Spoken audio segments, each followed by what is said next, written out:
नमस्कार दर्शक बंधु आज पाणीपाग खबर को आपण को स्वागत। दर्शक बंधु बंगोपसागर में बात्या आशंका सूचना देला आंचलिक पाणीपाग विभाग। तेबे दर्शक बंधु केमिति रहिबो आगामी 24 घंटा राज्यर पाणीपाग बात्यार बड़ सूचना को लेकिन कौन रही बड़ खबर पाणीपाग जारी कला प्रथम ट्राक आसतु आज भिडियो रे सबकिछि स्पष्ट करवा। आपण देखंतु जीपीएस मॉडल लेटेस्ट अपडेट माध्यम आपण देखंतु आपनकर सेंट्रल बे ऑफ बेंगल रे माने मध्य बंगोपसागर रे सृष्टि होबाकू जाउछि बड़ बात्या एवं यह पश्चिम उत्तर पश्चिम दिगरे सामान्य उत्तर पूर्व दिगरे गति करिवो। ताहापर यह सामान्य उत्तर पश्चिम दिगरे गति करी ओडिसा रे ही लैंडफॉल करि पारे बोली जहाँ जीपीएस मॉडल बड़ सूचना जारी करिछि। आपण मोबाइल स्क्रीन देखि पारथिबे दर्शक बंधु, आपण मोबाइल स्क्रीन देखंतु जीपीएस मॉडल सूचना दउछि आपनकर पुरी रो अति निकटतर यह स्थल भाग छुई पारे।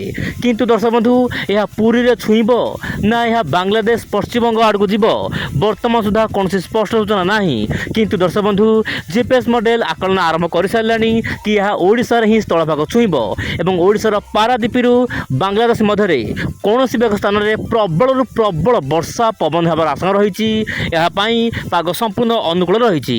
तेज दर्शक बंधु आप मोबाइल स्क्रीन देखंतु आंचलिक पाणीपाग कौन जारी कर ट्राक आप मोबाइल देखंतु आंचलिक पाणीपाग विभाग जारी कर ट्राक उत्तर पूर्व दिग को जीव बात्या तापर सामान्य उत्तर पश्चिम दिग को आसिकी जितेबाला उत्तर पूर्व बंगोपसागर पहुँचब यहीठार कौटिक जीव बात्या बर्तमान सुधा कौन स्पष्ट सूचना पाणीपाग जारी करना। किंतु दर्शक बंधु वर्तमान समय विभिन्न मॉडल तरफ बड़ सूचना मिलूँ कि बंगोपसागर में बात्या आशंका रही एवं यह ओडिशा किंबा पश्चिमबंग पाखापाखि लैंडफॉल करें। किंतु दर्शक बंधु मोर पर्सनाल मत देवाक चाहिए वर्तमान पारादीपरू बांग्लादेश मध्य कौन भी एक स्थान में लैंडफॉल करने यथेष्ट परिमाण संभावना रही। कारण वर्तमान समय आपणकर एमजीओ सक्रिय रही। दर्शक बंधु समुद्र तापमात्रा 32 डिग्री ऊपर रही। जितेबले मध्य बंगोपसागर उत्तर बंगोपसागर को बात्या आसब से समय मध्य सामान्य जलबाष्पूर्ण वायु ता सागर बाजिब जहाँपाई कि अधिक घनीभूत होब एवं ओडिशा रे ही लैंडफॉल करें बोली जहाँ विभिन्न मॉडल तरफ आकलन कर।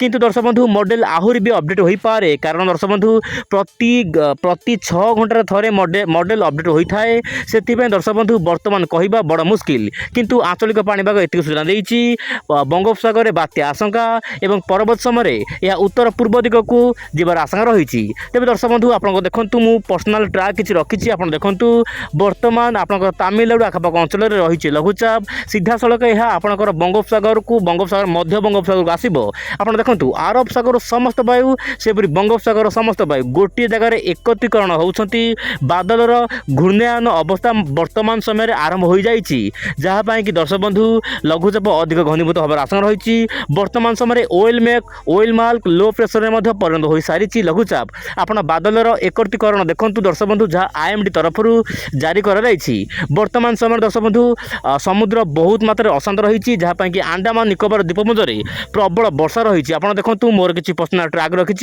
आपंकर प्रथमे उत्तर पूर्व दिग को जीव तापर यह किसी समय उत्तर पश्चिम दिग को जीव।